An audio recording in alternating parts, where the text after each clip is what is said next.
Halo, selamat pagi kepada anak-anak Bapak kelas 10, baik 10 MIPA ataupun 10 IPS. Apa kabar kalian pada pagi hari ini? Semoga kalian dalam keadaan sehat semua dan tetap semangat ya, walaupun kalian masih belajar di rumah.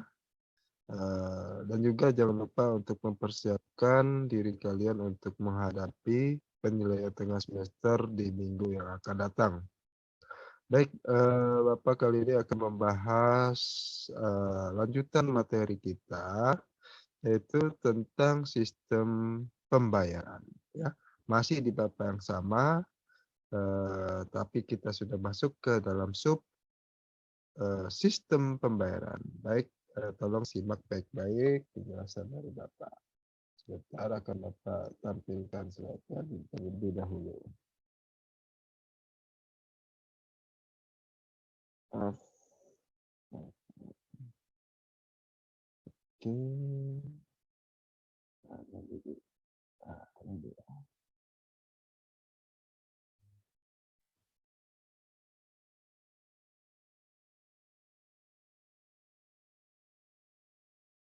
Oke, here we go.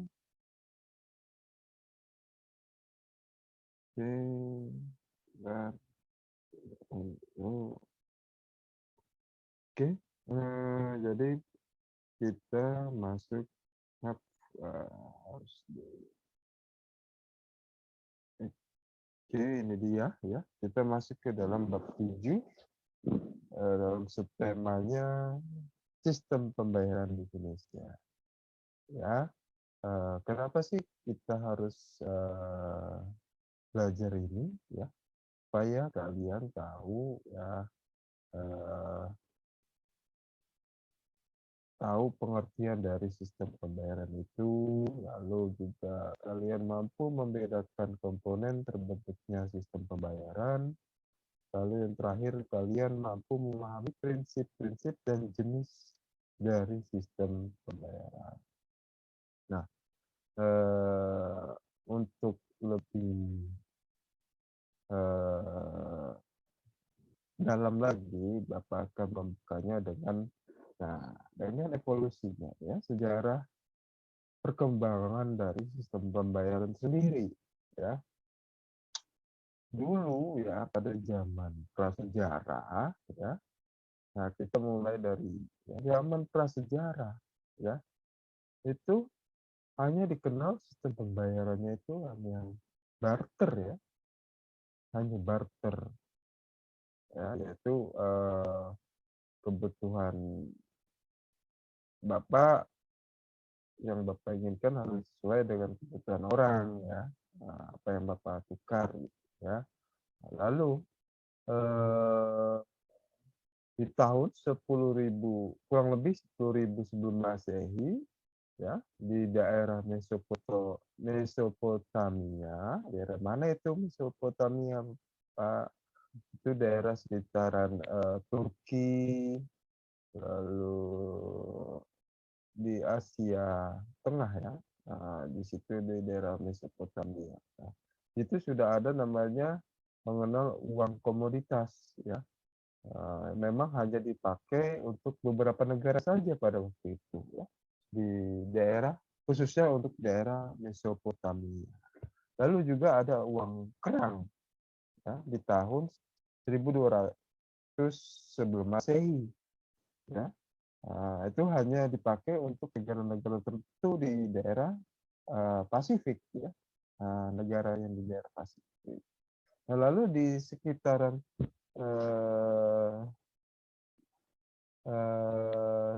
700 sampai 500 sebelum Masehi ya.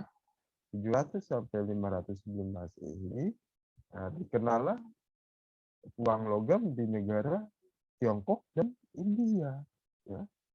Lalu berkembang lagi ada namanya legal tender di daerah Turki di sekitar tahun 600 sebelum Masehi. Lalu ada juga uang kulit berkembang di Tiongkok di tahun 100 sebelum Masehi. Lalu berkembang lagi di Tiongkok namanya uang kertas. Ya, di tahun 900 sampai 1000 ya, tahun 900 sampai 1000 setelah Masehi. Lalu ada perkembangan lagi tentang sistem pembayaran yaitu uang kertas dan munculnya bank sentral pertama di negara Swedia di tahun 1661. Lalu ada lagi di Swedia berkembang lagi juga transfer dana elektronis. Lalu tahun 1920 berkembang ada kartu kredit, dan di Inggris tahun 1960 ada namanya ATM. Lalu di Amerika berkembang lagi di tahun 1981 EFT POS ya, seperti mesin EDC. Lalu tahun 1999 ada internet banking, mobile banking ya. Lalu sampai tahun 2008 namanya adalah contactless card ya di Inggris. Jadi menyatukan semua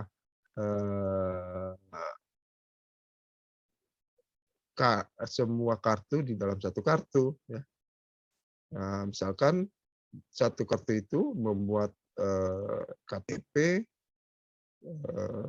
lalu kartu kredit atau kartu debit ya, semuanya ada di dalam satu kartu. Nah, itu tahun 2008 di Inggris. Lalu dan terkenal dari 2014 sampai sekarang ada namanya Bitcoin ya.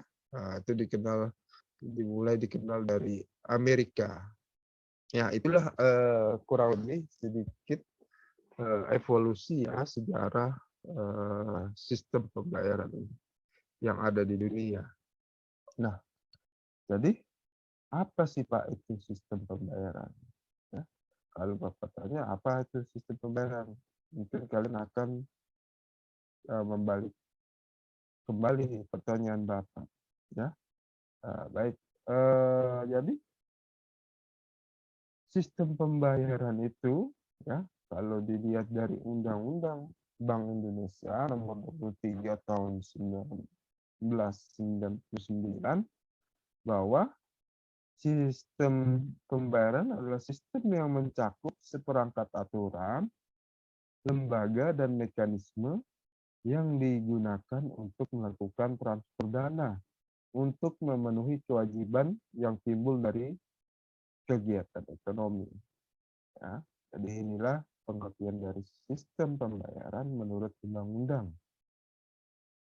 Oke, nah lanjut kita komponen. Nah, komponen. Jadi sistem pembayaran itu ya, kenapa nih judulnya komponen terbentuknya sistem pembayaran. Berarti sistem pembayaran itu terjadi bukan karena sendirinya, karena memang ada komponen-komponennya, makanya terjadilah namanya sistem pembayaran. Ya. Yang pertama adalah alat pembayaran itu sendiri. Ya. Nah,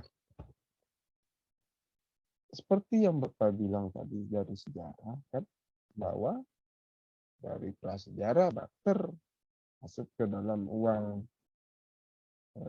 apa tuh, uang kerang, ya. Lalu ada uang koin, ya, uang logam masuk ke uang kulit juga ada. Nah, berarti ada alat pembayaran yang menjadi sistem pembayaran itu sendiri. Ya. Jadi salah satu komponennya adalah alat pembayaran. Lalu yang kedua adalah regulator, bahwa di mana pihak-pihak tertentu yang memang berkaitan langsung untuk mengatur terjadinya sistem pembayaran tersebut. Nah, itulah regulator. Ingat, regulator adalah si pembuat aturan atau main, ya, atau norma-norma di dalam melakukan sistem pembayaran. Itulah regulator. Lalu komponen yang selanjutnya adalah penyelenggara. Ya. Yaitu penyelenggara adalah lembaga yang ditunjuk menjadi apa? Menjadi pelaku sistem pembayaran. Ya. Lembaga yang ditunjuk menjadi pelaku sistem pembayaran, ya, yang melakukan sistem pembayaran. Oke, itulah komponen ketiga. Lalu komponen keempat adalah instrumen. Instrumen merupakan sistem pembayaran baik secara tunai ataupun non tunai. Ya. Instrumen. Instrumennya apa? Tunai itu ada uang kartal, ya. Kalau tunai itu instrumennya uang kartal. Uang kartal itu terdiri dari uang logam dan uang kertas, ya. Sedangkan instrumen dari non tunai adalah ada cek, ada internet banking, ada mobile banking dan sebagainya. Ya, itulah instrumen. Oke, lalu yang terakhir adalah infrastruktur. Maaf, ini yang kelima ya, bukan yang terakhir ya. Infrastruktur adalah akomodasi secara fisik yang mensupport terbentuknya sistem pembayaran tersebut. Ya. Infrastruktur itu komponen yang terlihat secara fisik, ya. Komponen yang terlihat secara fisik untuk kelancaran sistem pembayaran, ya, untuk kelancaran sistem pembayaran. Itulah infrastruktur. Lalu pengguna, tapi yaitu pihak-pihak yang menjadi pemakai dari sistem pembayaran tersebut, ya. Nah, inilah keenam dari komponen terbentuknya sistem pembayaran. Oke, nah, jadi mohon dulu. Lalu lanjut kita yaitu jenis-jenis sistem pembayaran. Nah, tadi Bapak sudah terangkan bahwa ada dua jenis, yaitu sistem pembayaran tunai dan sistem pembayaran non tunai. Sistem pembayaran tunai adalah sistem yang menggunakan pembayaran yang menggunakan secara tunai, ya, secara tunai. Berarti ada penggunaan uang logam dan uang kertas. Sedangkan non tunai berarti pembayaran yang dilakukan tanpa uang logam ataupun uang tunai, ya. Nah, jadi di dalam non tunai tersebut juga ada dibagi menjadi dua. Ada sistem pembayaran nilai besar dan sistem pembayaran nilai retail. Nah, kalian harus tahu cari sendiri apa itu maksudnya sistem pembayaran nilai besar dan sistem pembayaran nilai retail. Ya. Nah, Bapak rasa kalau jenis sistem pembayaran tunai dan non tunai kalian sudah paham, ya, karena namanya kita sistem pembayaran tunai, berarti kita melakukannya secara cash, ya, dengan menggunakan uang kertas ataupun uang logam. Kalau non tunai berarti kan pembayarannya melalui elektronik atau alat lain seperti cek ataupun mobile banking dan sebagainya, ya. Itu ya, mungkin kalian sudah paham walaupun kalian secara tidak langsung belum menggunakannya, ya. Oke, kita lanjut. Lalu ada namanya prinsip sistem pembayaran. Nah, di dalam prinsip sistem pembayaran itu ada 4, ya. Nah, sistem pembayaran itu harus mempunyai prinsip, yaitu prinsipnya adalah yang pertama adalah efisien, ya, di mana sistem pembayaran itu harus mencakup secara luas, ya. Supaya apa? Supaya biaya yang ditanggung oleh pemakai itu tidak mahal, ya, sehingga efisien, makanya itu, ya. Jadi makanya di ATM itu kan satu ATM mungkin bisa banyak bank yang bisa masuk ke ATM itu kan, gitu. Itulah efisien, ya. Lalu yang kedua, prinsip kedua adalah aman. Ya, aman berarti sistem pembayaran harus bisa mengatur ataupun melihat resiko-resiko yang akan terjadi pada sistem pembayaran sehingga terjadinya keamanan yang pasti. Ya. Nah, jadi sistem pembayaran itu harus bisa melihat risiko apa yang kemungkinan akan terjadi sehingga dapat diatasi dengan cepat. Ya. Jadi prinsipnya harus aman. Lalu yang ketiga adalah kesetaraan akses. Ya. Nah, kenapa prinsip ini juga masuk? Karena supaya tidak terjadi monopoli di masyarakat. Ya. Jadi semuanya harus bisa mendapatkan akses yang sama.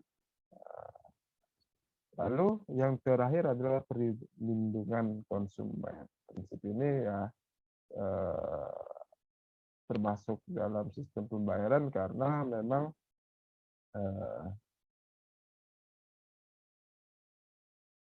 konsumen adalah raja ya, begitu ya, semua pembayaran harus dilayani dan data-data dari konsumen juga harus dilindungi ya. Itulah prinsip sistem pembayaran. Oke. Nah, masuk dalam kuis ya untuk kalian semua. Pertanyaannya cukup gampang, hanya satu, yaitu sebutkan peranan Bank Indonesia dalam sistem pembayaran di Indonesia. Ya, sebutkan peranan Bank Indonesia dalam sistem pembayaran di Indonesia. Oke, tolong tuliskan pertanyaan dan jawaban kalian di buku tulis atau di kertas juga cukup. Lalu fotokan hasilnya, upload foto tersebut ke dalam Google Classroom yang sudah Bapak sediakan. Lalu dikumpulkan paling lambat hari Selasa 15 Februari jam 1 siang. Oke, itu saja mungkin dari Bapak dalam penyampaian pada hari ini. Semoga kalian tetap semangat ya. Sampai jumpa di pertemuan selanjutnya. Bye bye semuanya.